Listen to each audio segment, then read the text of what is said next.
So welcome everyone to the second Q&A of this retreat. So who'd like to get started?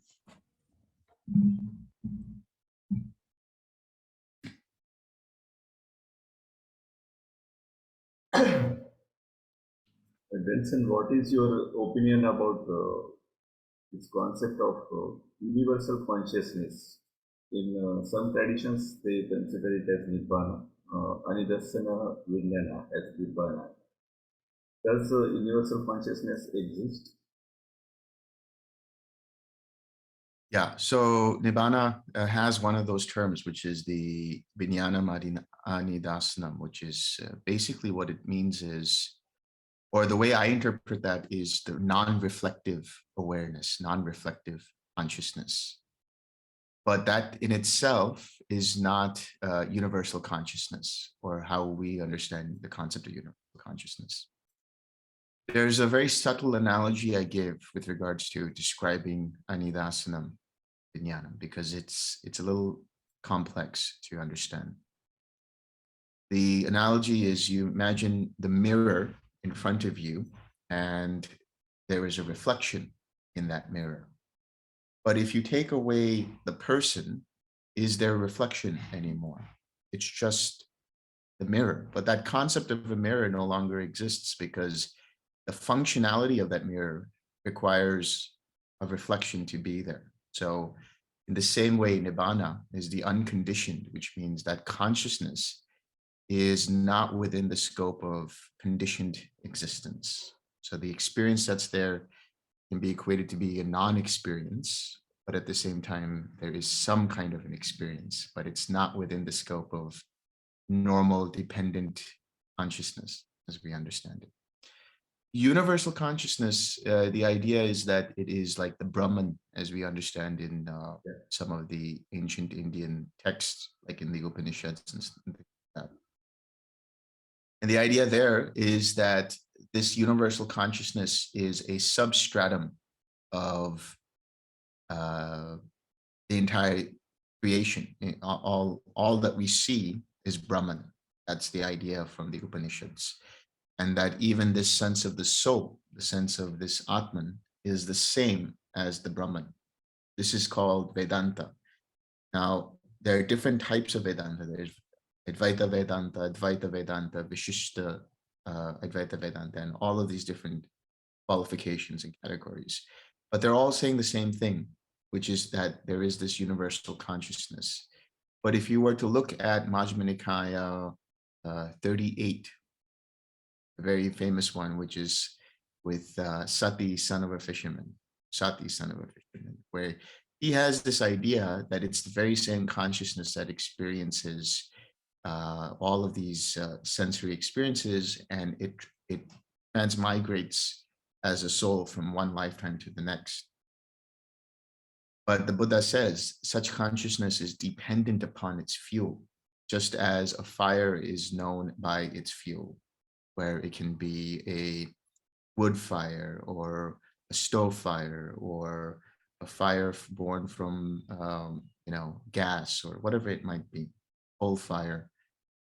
In the same way, you have consciousness that arises. Now, when we talk about consciousness, we're talking about vijnana. Vijnana meaning jnana, which is knowledge, and vi, which is divided, the division of knowledge.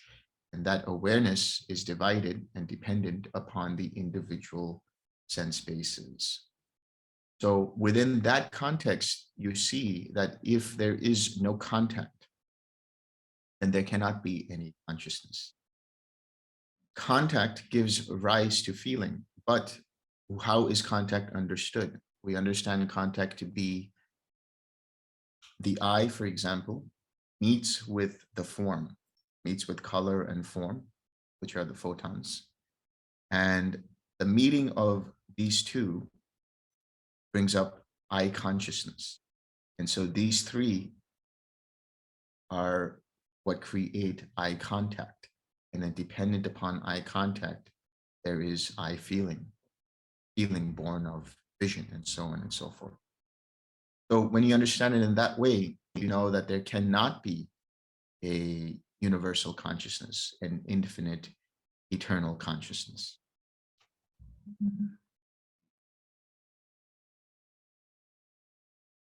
There are some Buddhist traditions who believe in universal consciousness, but they don't think it as self. The only difference between them and this is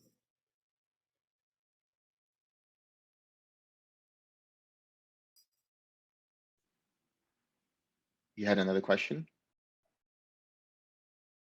it was not a question, just a comment. There are some Buddhist traditions also who believe in universal consciousness, but they do not take it as self. The only difference between I'm them sorry, and Vedanta Madhusudan. is Sorry, Madhusudan, again, I couldn't hear you. I had this technical difficulties. Go ahead, please, again.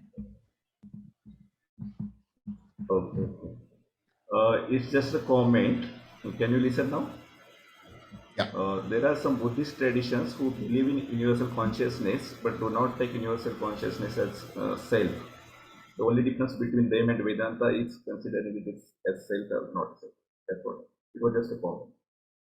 Oh yeah, so yeah, that's a good comment because you have that within certain traditions, which is they call that Buddha nature, or they call that the Dharmakaya, or they call that Rigpa, or they call that empty cognizance, meaning yes, there is some universal consciousness, but it is empty, meaning it's empty of any kind of self. It's an impersonal universal consciousness. But if you were to think about that within the context of dependent origination, it just doesn't match.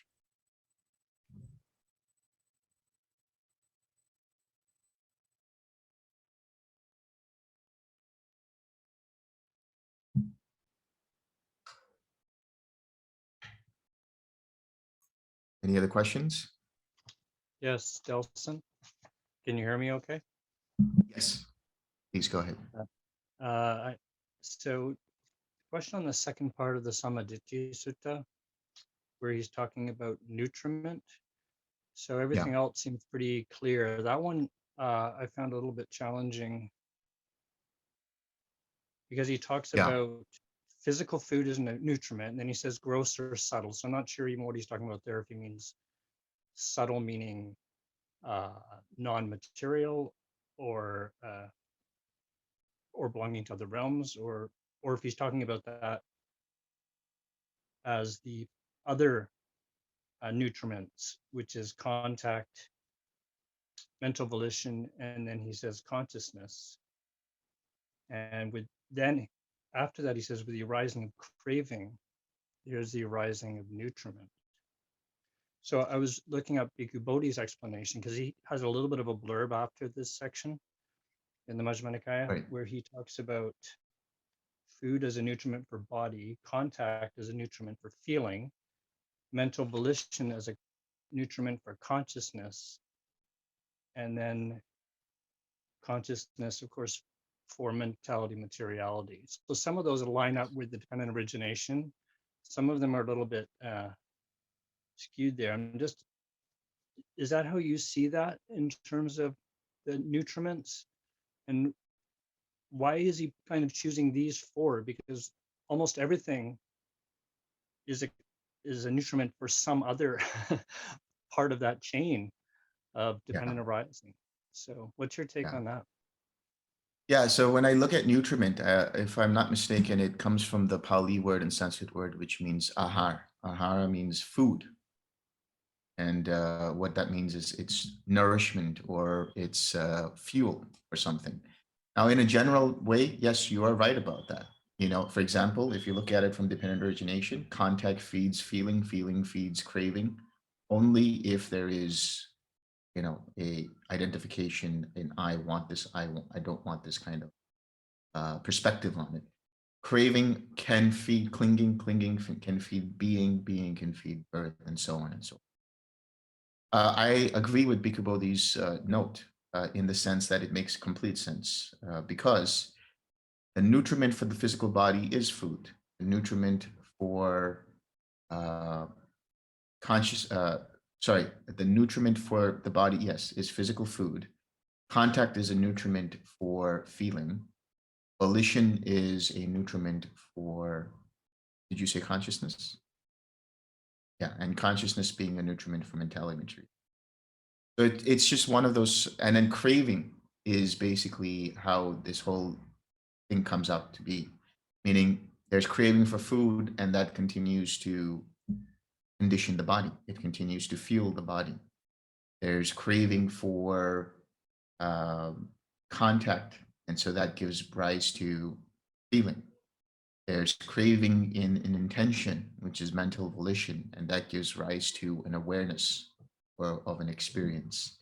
And then there's craving for rebirth.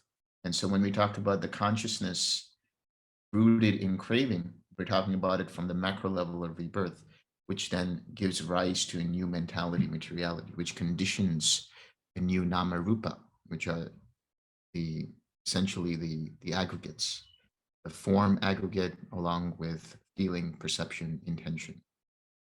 So it's just a way of looking at things in one way, but it can be attributed to any of the links of dependent origination.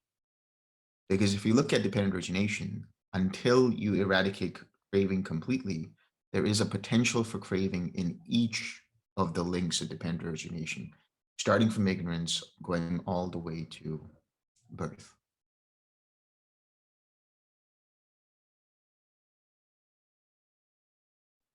Yes, that's a good point. I never really thought through that as clearly. That craving, I always think of it as kind of that one link right there in the middle where we need to break that chain of causality. But in a way, it's kind of it's almost in every step. It's true. So craving is basically leads to all of those nutriments, anything that's a nutriment, right? Is that correct? Um, Something is up with my audio again. All right, let's see. Okay. Sorry, Paul, I missed about half of what you said. And I've already forgotten.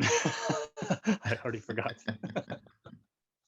But thank you for explaining that in terms of craving as being kind of part of every single step in the process of dependent origination, because then it makes sense also then that leads to uh, it leads to nutriment in all of its different forms as well.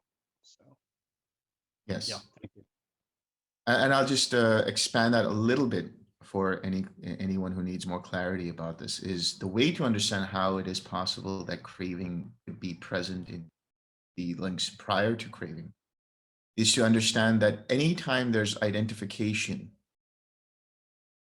that is to say conceit, identification with your intentions, identification with contact, identification with awareness, identification with the body, identification with feeling, taking this experience through the six sense bases as me, mine, or myself, there is potential for then to be underlying tendencies to arise at the level of feeling. These underlying tendencies can give rise to craving, can give rise to aversion, can give rise to conceit, can give rise to being, can give rise to doubt, can give rise to views, can give rise to ignorance. And when we talk about ignorance, what we're saying is the ignoring the Four Noble Truths, meaning there is an understanding of that the Four Noble Truths are present, but choosing to ignore them anytime there is lack of mindfulness. So at the level of feeling, if there is lack of mindfulness, that you don't see things as they really are, that is to say, whatever is being experienced right now is impersonal, is impermanent, and therefore should not be held onto. You don't see it in that way, then that is liable to produce craving. But because you have mindfulness, then you don't, or rather you stop. It's the gatekeeper at feeling. When you have mindfulness and you see things as they really are and don't hold on to them, then there won't be any craving, there won't be any clinging, there won't be being. So the equation should be mindfulness equals the gradual eradication of ignorance. Ignorance equals lack of mindfulness.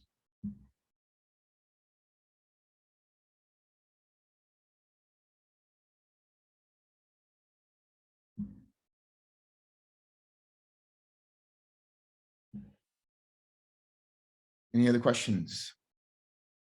I know, Kin, you have some. That's okay, doctor. Please ask. I can ask later. Can you equate asavas with hormones, or it's different? Sorry, it was not clear. Can you say again, please? Can we equate asava with hormones? Asava with Asa- hormones. Oh,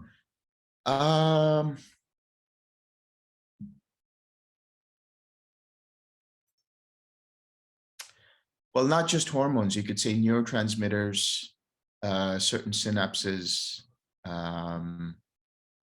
certain neural pathways, right? Because you think about it, every time you make a certain decision, you're releasing certain neurotransmitters, you're releasing certain neurohormones, which give rise to certain kind of craving, being, or ignorance. But as soon as you've let go all of those things, you're reconditioning the neural pathways, you're reconditioning the arising of certain hormones and the dissolution of certain hormones. So you could see it in that way, but not just hormones. There's a lot of other things that are interdependent and connected there.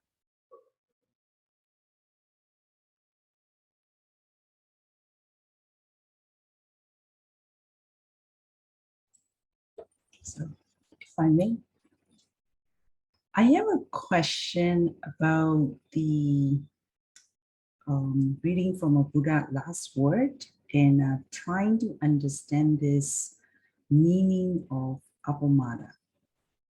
My understanding of that is very similar to sati, like, but mindfulness alone doesn't really cut it. And I would like to know a bit more about it, please. Yeah. So you think about Appamāda and Pamāda. So Appamāda means carelessness or heedlessness. Appamāda is lack of diligence, lack of being aware, being attentive. So Appamāda is the opposite of that. Appamāda is to be diligent in everything that you're seeing. So it's an effort to be mindful. Mindfulness itself is the quality of the mind, but it's the effort to become mindful. It's the effort to be attentive. It's the effort to exercise attention rooted in reality, as we call it, which is the yoniso manasikara. You know, I believe, if I'm not mistaken, when the Buddha was speaking about the three characteristics in reference to sankharas, and then his final words were about, you know, all conditioned things, all sankharas are anicca, all sankharas are impermanent. And he said, strive and be diligent. So make an effort, do the right effort, and be diligent, which is the Appamāda, to be using attention, to be using mindfulness. So really his last words are pointing to exercising mindfulness, to be able to observe how your attention moves. In the very action of observing how your attention moves, you're actually exercising mindfulness, you're exercising attention, you're exercising that whole process, which is Appamāda. Be diligent, be watchful, to be aware, to be careful, everything that you. Yeah, to me, there's like a 5 out of this 8, full path. Yeah. Like right mindfulness, right effort, right collectedness, even right understanding, Right intention. Right intention. They all are in it, right? Yes, Right. exactly. And the output of that would be right speech and right action and right livelihood. Right. So I think it's like all his life teaching can be pretty much summarize it at the last word. Yes. Pretty much. Yes, it's so important to really understand his last words to that level, because that whole section that he says talks about you can speak about it for hours and hours and hours, because you can actually break down everything that we're talking about now in terms of the Eightfold Path, the Four Noble Truths, right effort, right intention, mindfulness, collectiveness, and so on. And then the implicit understanding of why does he say specifically all sankharas are impermanent? Because fine, you get to the understanding that consciousness is impermanent, but then you understand consciousness and rebirth, and you say, okay, well, then the sankharas transport new consciousness to a new life. Does that mean does that mean sankharas are permanent? He was pointing to saying not even the sankharas are permanent. The sankharas also, the formations also are impermanent, because they're ever changing, dependent upon choices, decisions, and intention. Thank you. It's really nice.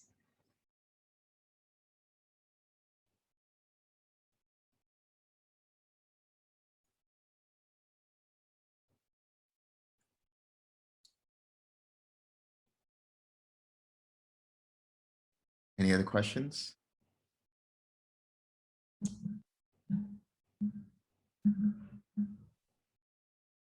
Can I ask one more question, please? Ask as many as you'd like, Ken.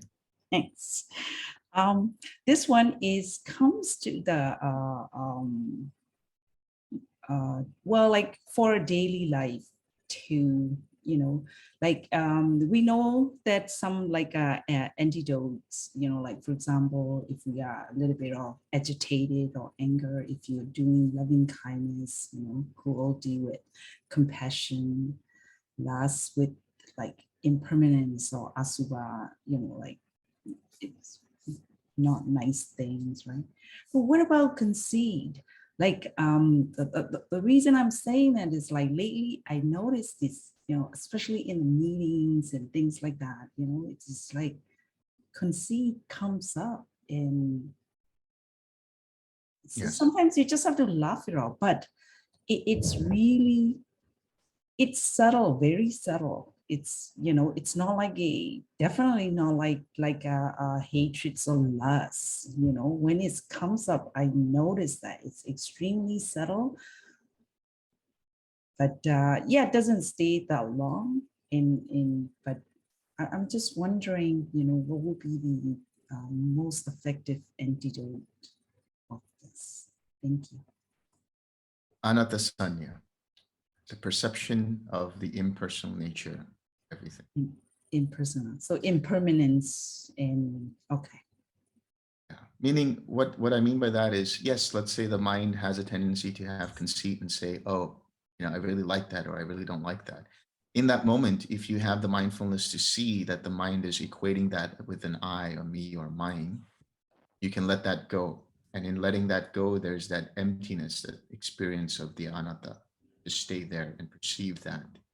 So the more you see that there is an arising of conceit, and the more you recognize it, let it go, and replace it with the perception of anatta, seeing all things as not me, not mine, not myself, then you're reconditioning the mind, point that it has no attachment to anything at all in the form of identification. Thank you. Thank you. That would really help me.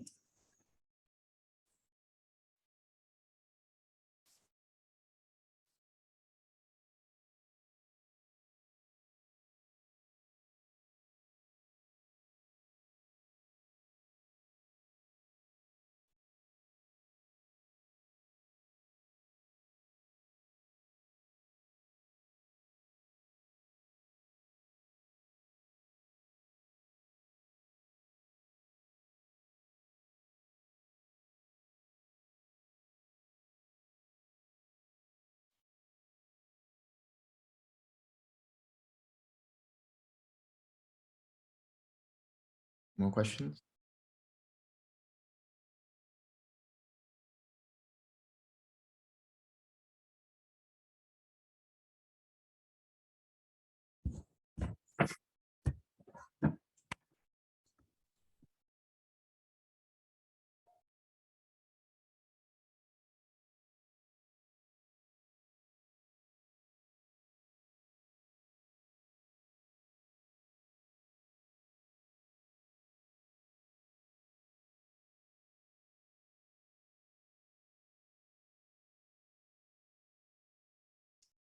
Okay, there's no more question.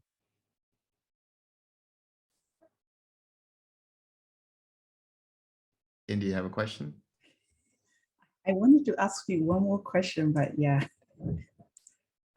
If this is meditation, like my current practice question.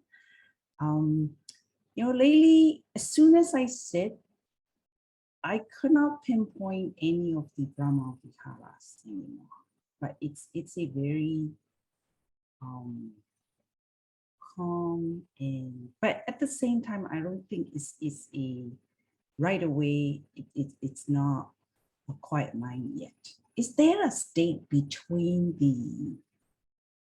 the balanced mind and this quiet mind? Like, because I have to say that, like, that's not a 100% quiet mind, because I notice and I recognize, like fragments of thoughts or things are floating around. So I notice that what they are. So that's why I said it, but yeah, like, I don't know what to call it. It's just mindfulness, because it might not be balanced mind. It could be equanimity, or it could just be pure mindfulness, looking at things as they are arising. Yes. So your mind, when you sit down for practice, this is actually a good practice to do, is to allow the mindfulness to arise with observation. And that's an observation without latching onto things, without taking this as me, myself. You're just observing what's happening. And there's no an intention behind that observation. It's just aware of things as they actually are. And then you start to collect the mind around an object or intention. And you see where the mind is inclined towards. And it might go naturally one day towards loving kindness. It might go naturally one day towards joy. It might go naturally one day towards equanimity, or it might just drop into quiet mind. So that beginning start point really is just the mindfulness, the exercise of mind is going. So just let it be in, yeah. Yeah. Right. Because Yeah. normally I practice like a Brahma Viharas, like an anchor, like so always something to come back to. But right now it's nothing to go back to, like this is just aware. So probably that awareness itself is my anchor, right? So like not. Yes, because that transitions into quiet mind. Eventually it transitions into. Right. Okay. Thank you. Delson, in awareness of awareness, can you listen to me? Yeah, go ahead. In awareness of awareness, you are not aware of just mind, but also the body sensations. Yes. Yes. So sometimes mind tries to get rid of the body sensations because you are used to practice the quiet mind. There is no need to get rid of the sensations. You just let go of the identification with it. It's okay. Yeah, you see it as what it is and let it go and come back to just being. Because you're exercising mindfulness every time you notice it and you're like just letting go. You're practicing right effort.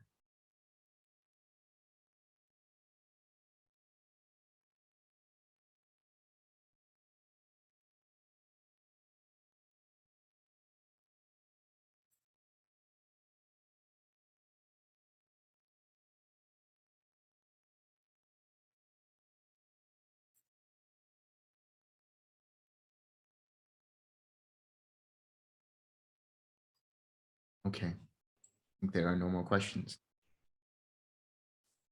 Share some merit.